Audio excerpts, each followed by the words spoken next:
Melachim Bet, or 2 Kings, chapter 9. And Elisha the prophet called one of the sons of the prophets and said to him, Gird your loins and take this flask of oil in your hand and go to Ramoth Gilead, and you shall go there and look there for Jehu, son of Jehoshaphat, son of Nimshi, and go in and make him rise up from among his brothers and take him to an inner room. And take the flask of oil and pour it on his head and say, Thus said Yehovah, I have anointed you sovereign over Israel. Then you shall open the door and flee and do not wait. So the young man, the prophet, went to Ramoth Gilead and came in and saw the commanders of the army sitting. And he said, I have a message for you, O commander. And Jehu said, For which one of us? And he said, For you, commander. And he rose up and went into the house, and he poured the oil on his head and said to him, Thus said Yehovah, Elohim of Israel, I have anointed you sovereign over the people of Yehovah, over Israel. And you shall strike the house of Ahab your master, and I shall avenge the blood of my servants the prophets, and the blood of all the servants of Yehovah at the hand of Isabel.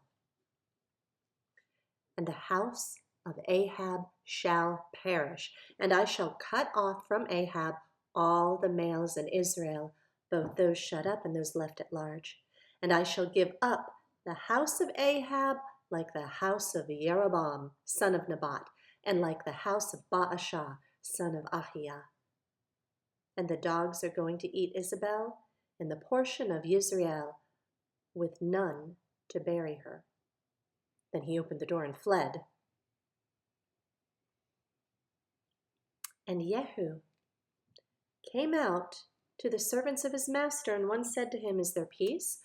Why did this madman come to you? And he said to them, You know the man and his talk. And they said, A lie. Reveal it to us now. So he said, Thus and thus he spoke to me, saying, Thus said Yehovah, I've anointed you sovereign over Israel. And they hurried, and each one took his garment and put it under him on the top of the steps, and they blew with the shofar, saying, Jehu reigns.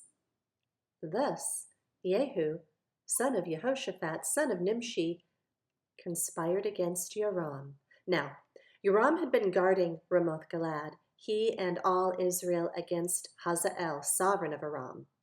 But sovereign Jehoram had returned to Israel to recover from the wounds with which the Arameans had stricken him when he fought with Hazael, sovereign of Aram. Jehu now said, If this is your desire, let no one leave or escape from the city to go and make it known in Israel. And Jehu rode in a chariot and went to Israel, for Joram was laid up there. And Ahaziah, sovereign of Yehudah, had come down to see Joram. And a watchman stood on the tower in Israel, and he saw the company of Jehu as he came, and said, I see a company of men. And Jehoram said, Get a horseman and send to meet them, and let them say, Is there peace? And the horseman went to meet him and said, Thus said the sovereign, Is there peace? And Jehu said, What have you to do with peace? Turn around and follow me. And the watchman spoke, saying, The messenger went to them, but he's not coming back. Then he sent out a second horseman who came to them and said, Thus said the sovereign, Is there peace? And Jehu answered, What have you to do with peace? Come, follow me. And the watchman spoke, saying, He went up to them, and he is not coming back. And the driving is like the driving of Jehu, son of Nimshi, for he drives madly. And Jehoram said, Hitch up. And his chariot was hitched up. And Jehoram, sovereign of Israel, and Ahaziah, sovereign of Yehudah, went out, each in his chariot, and they went out to meet Jehu, and met him on the portion of Naboth the Israelite. And it came to be, when Jehoram saw Jehu, that he said, Is there peace, Jehu? But he answered, What peace? As long as the whorings of your mother Isabel and her witchcraft are so many. Thereupon Jehoram turned his hands around and fled, and said to Ahaziah, Treachery, O Ahaziah! And Jehu drew his bow, and struck Jehoram between his arms, and the arrow came out at his heart, and he sank down in his chariot. And Jehu said to Bidkar, his officer, Take him up and throw him into the portion of the field of Naboth the Israelite. Remember how you and I were riding together behind Ahab his father? And Jehovah lifted up this pronouncement against him. Have I not seen the blood of Naboth and the blood of his sons last night, declares Jehovah, and I shall repay you in this portion, declares Jehovah. And now take up, throw him on the portion according to the word of Jehovah. And Ahaziah, sovereign of Yehudah, saw this and fled up the way to Beth Hagan. And Jehu pursued him and said, Strike him too, in the chariot, at the ascent to Gur, which is by Yibleam. And he fled to Megiddo and died there. Then his servants conveyed him in the chariot to Jerusalem, and buried him in his burial place with his fathers in the city of David. And in the 11th year of Joram, son of Ahab, Ahaziah began to reign over Yehudah. And Jehu came to Israel, and Isabel heard of it. And she put paint on her eyes and adorned her head and looked through a window. And as Jehu came to the gate, she said, Is it peace, Zimri, killer of your master? And he lifted up his face to the window and said, Who is with me? Who? And 3 eunuchs looked down to him. And he said, Throw her down. And they threw her down.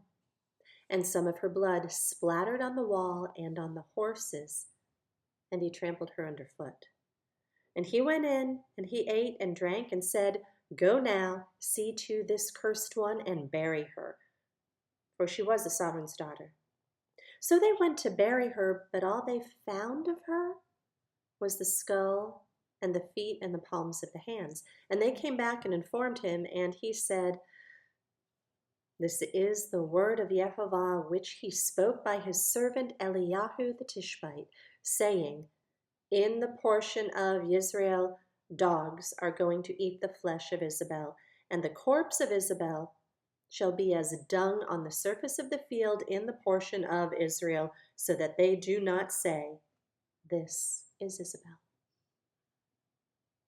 Chapter 9. 10. And Ahab had 70 sons in Shomeron.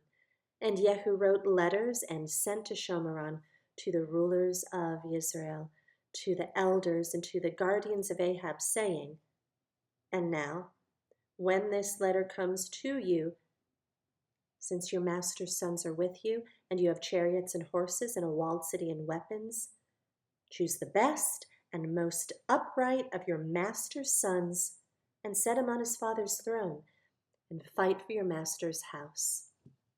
And they were greatly afraid and said, Look, 2 sovereigns have not stood before him. How do we stand? We. And he who was over the house, and he who was over the city, the elders also, and the guardians sent to Jehu, saying, We are your servants, and all that you say to us we do. We do not set up anyone to reign. Do what is good in your eyes. And he wrote a second letter to them, saying, If you are for me, and if you obey my voice, take the heads of the men, your master's sons, and come to me at Yisrael by this time tomorrow. Now the sovereign's sons, 70 beings, were with the great men of the city who brought them up. And it came to be, when the letter came to them, that they took the sovereign's sons and slew them, 70 men, and put their heads in baskets and sent them to him at Israel. Then a messenger came and informed him, saying, "They've brought the heads of the sovereign's sons." And he said, "Make them 2 heaps at the entrance of the gate until morning." And it came to be in the morning that he went out and stood and said to all the people, "You are righteous.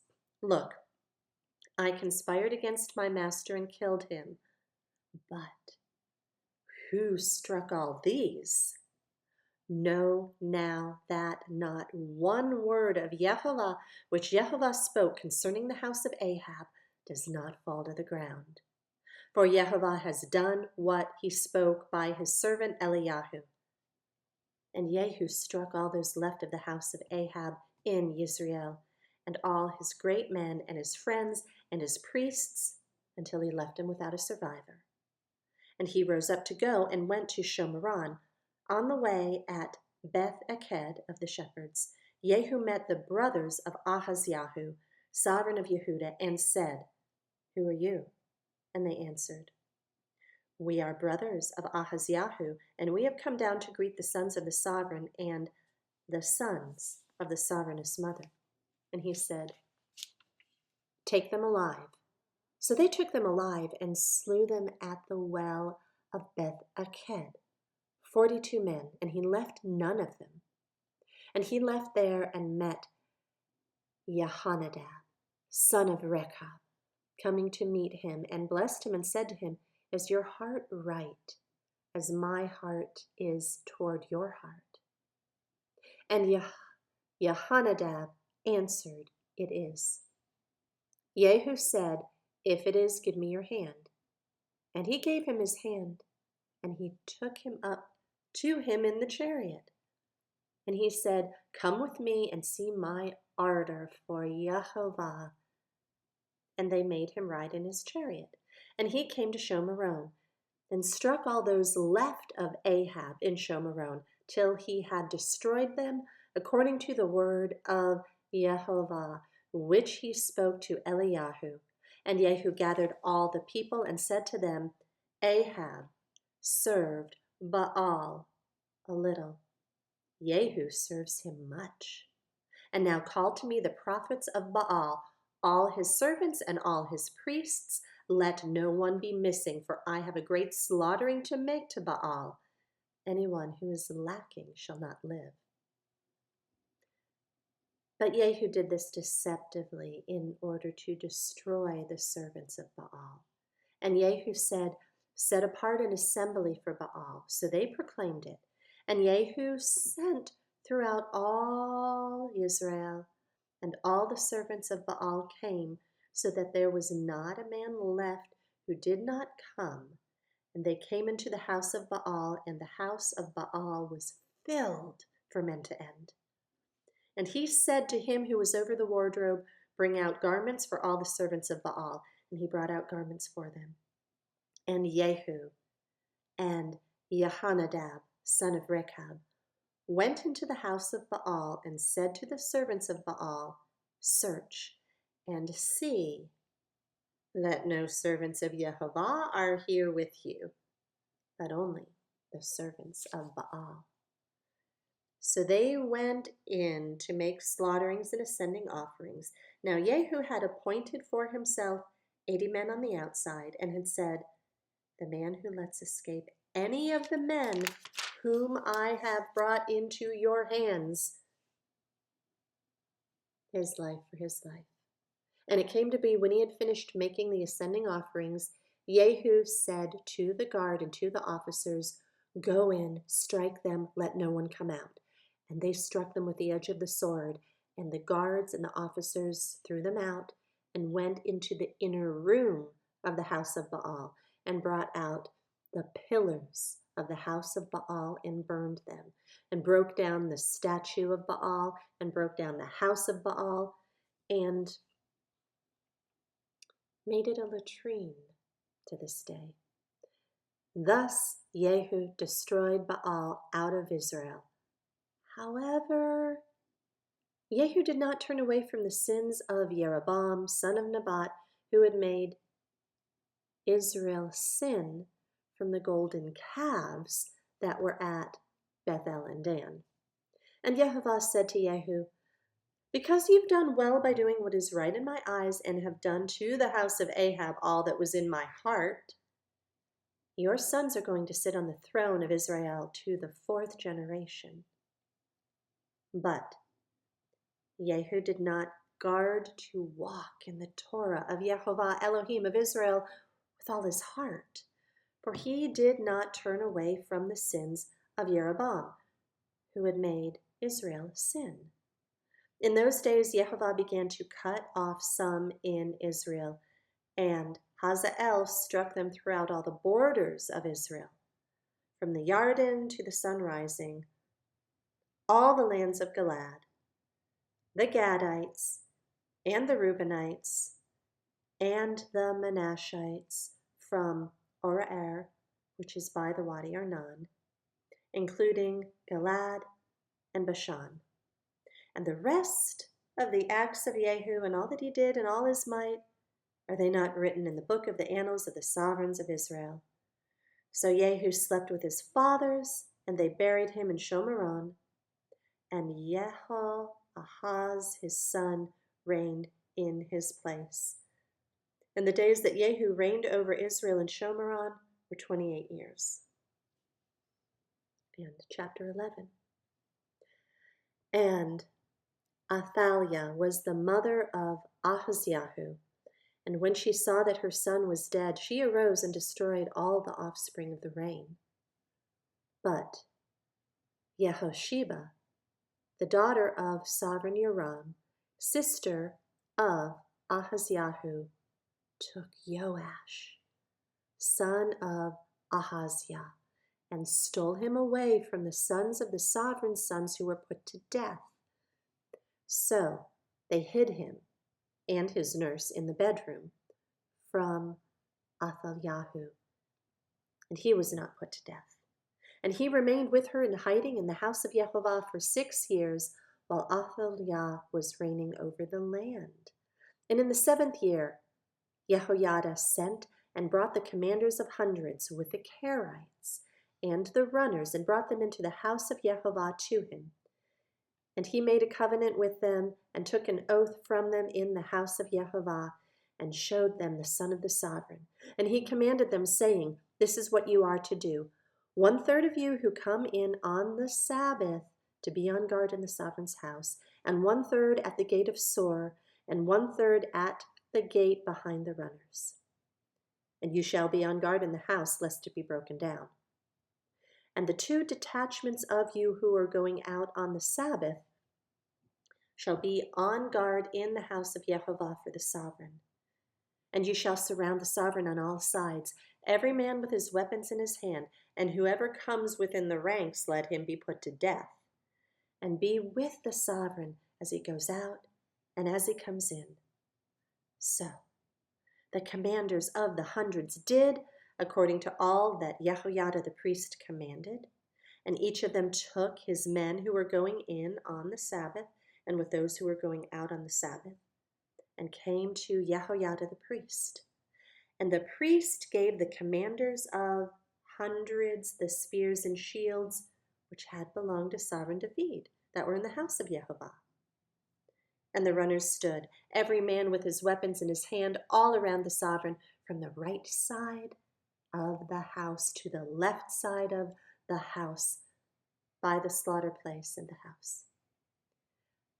And he brought out the son of the sovereign and put him on the diadem and the witness. And they set him up to reign and anointed him, and they clapped their hands and said, let the sovereign live.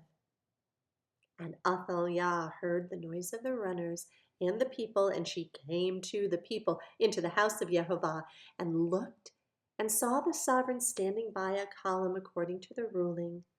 And the chiefs and the trumpeters were beside the sovereign, and all the people of the land rejoicing and blowing trumpets. And Athaliah tore her garments and cried out, treason, treason. And Jehoiada the priest commanded the commanders of the hundreds, the officers of the army, and said to them, "Take her outside the ranks and slay with the sword whoever follows her." For the priest had said, "Do not let her be killed in the house of Jehovah." So they took hold of her, and she went by the way of the horses' entrance to the sovereign's house, and was put to death there. And Jehoiada made a covenant between Jehovah and the sovereign and the people to be the people of Jehovah, also between the sovereign and the people.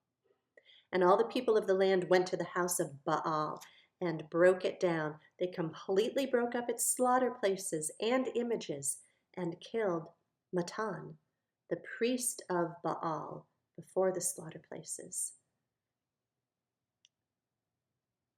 And the priest appointed inspectors over the house of Jehovah, and took the commanders of hundreds, and the Kerites, and the runners, and all the people of the land. And they brought the sovereign down from the house of Jehovah, and went by way of the gate of the runners to the sovereign's house. And he sat on the throne of the sovereigns. And all the people of the land rejoiced, and the city had rest, for they had slain Athaliah with the sword in the sovereign's house. Jehoash was 7 years old when he began to reign.